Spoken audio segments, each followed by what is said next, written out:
NBC 15 News at 11 starts now. Now at 11, the dog flu is in Minnesota. Details in just a few minutes. Plus, new information is coming out about the scandal that has rocked the governing board for World Soccer. And more evacuations have been ordered in Texas, where the death toll from flooding is now more than 30. Good morning. I'm Christine Belbort. And I'm Ashley Matthews. A beautiful day outside, really just picture perfect out there. I know, right? and that's the blessing when you see other parts of the country like Texas going through what they're going through. And for us, just beautiful. Amy Carlson is here to tell us how long this is going to stay with us. Well, as you've been saying, enjoy it today, because tomorrow will bring some changes. In fact, we've rapidly warmed up. We started out in the upper 50s this morning, but already we're at 78 degrees. A few more clouds have started to roll in, but winds remain rather light, and dew points also are dropping, so it's not quite as humid outside. Currently 78 in Madison and Lone Rock, 79 already in Janesville, and currently 77 degrees in Mineral Point. We should have a high of 83 for this afternoon under mostly sunny skies. And then it looks like rain showers will move in, especially in the early morning hours tomorrow and continuing on and off throughout the day. We'll talk a little bit more about your weekend plans in just a bit.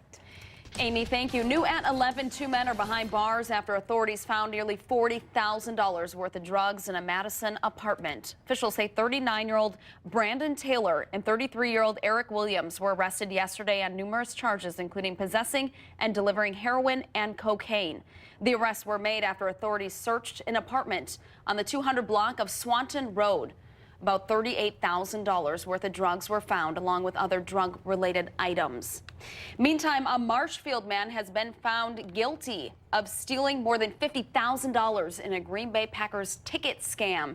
37-year-old Patrick Blotchett pleaded no contest yesterday to 4 felony and 5 misdemeanor counts of theft by false representation. Court documents say Blotchett offered to sell 15 people Packers tickets in September. Several people paid more than $6,000 each for what they thought would be season tickets.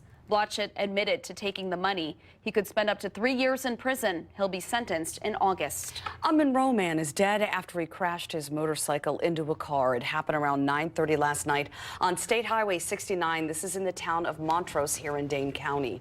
The 41-year-old lost control of his motorcycle and crashed head-on into the car. He was not wearing a helmet and was pronounced dead at the scene. The driver of the car went to the hospital with minor injuries. New information today on that FIFA soccer scandal. Russian President Vladimir Putin today accused the U.S. of meddling in FIFA's affairs and hinted that it was part of an attempt to take the 2018 World Cup away from Russia. NBC's Bill Neely reports now from London.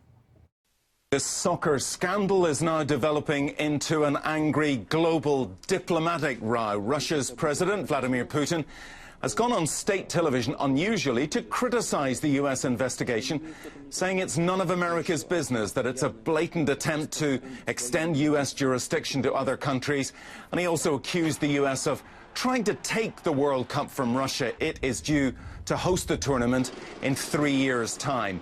The British Prime Minister has also intervened. He says he wants the current president of soccer's world governing body, that's FIFA, Sepp Blatter, to resign. Britain's foreign minister saying something is deeply wrong at the heart of FIFA. And it is time for international football to clean up its act. The French foreign minister agreeing with that. So a huge row beginning. And it's a scandal that has the corporate world now threatening as well. The major sponsors are now voicing serious concerns. Coca-Cola was the first, saying the allegations tarnished FIFA. McDonald's, too, saying the charges brought in the U.S. are extremely concerning. They are embarrassed by headlines in newspapers that say the World Cup of fraud and talk about corruption. They pour billions of dollars into the World Cup, and 90% of FIFA's revenues come from the World Cup. Remember, 1 billion people watched last year's World Cup final between Germany and Argentina. This is a global business, and business is now worried. Back to you. Well, the National Park Service says an electrical problem is temporarily closing the Washington Monument. Today, the Park Service announced there is an electrical problem associated with the elevator. A service contractor is on scene. The monument should be able to reopen as soon as possible. Right now, there are no visitors inside, though. In our continuing coverage, a zoo in Oshkosh had to euthanize a wolf after an animal bit a child. The city parks director says the wolf nipped a child last Friday, but the child entered a non-public area of the Menominee Park Zoo and put his fingers through the fence. The child was transported to a local hospital for minor finger injuries. The State Division of Public Health mandated authorities kill the animal to do rabies testing. Now that test came back negative. Just weeks after veterinarians called it a matter of time, dog flu has found its way into Minnesota. The State Board of Animal Health says the same strain infecting dogs in Chicago was found at a kennel in the city of Detroit Lakes last month. 5 dogs there were treated and have fully recovered. Veterinarians are now advising dog owners to be extra vigilant. It's a highly contagious virus, so most dogs that get exposed to it will show some signs of flu. Thankfully, most dogs will have a self-limiting disease, which means that they don't get that sick from it. Officials believe the flu spread when a dog from Illinois was brought to the Minnesota facility in March. If your dog shows any symptoms like cough, fever, or nasal discharge, get in and see your veterinarian. Live anthrax bacteria was mistakenly shipped to labs in 9 states, including Wisconsin. So far, no one has gotten sick from the spores, and health leaders say there is no known risk to the general public. The shipment was mistakenly sent out from a U.S. Army facility in Utah using a commercial delivery service. The shipments, which were supposed to contain inactive anthrax spores, were headed to government and commercial labs. Several workers, though, are now being monitored. At least 35 people have died from the severe weather that has battered Texas, Oklahoma, and Mexico since last weekend. 9 people remain missing. With more rain in the forecast for Texas, officials are bracing for the worst. Paulo Sandoval has the latest.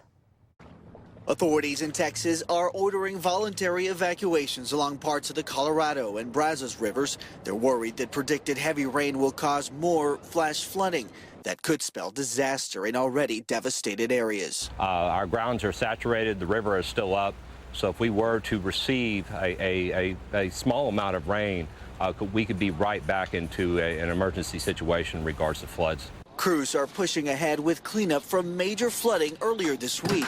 More than a foot of rain pushed rivers over their banks, houses torn from their foundations, and cars pushed downstream like toys.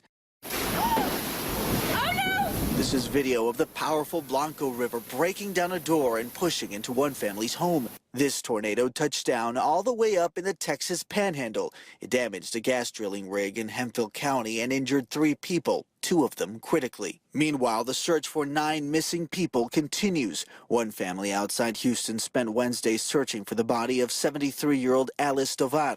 She was reported missing when she didn't show up for work. Her body was found late in the afternoon, less than 100 yards from the crossing where she went missing. I'm glad we found her. She didn't have to leave her out there. It's a relief.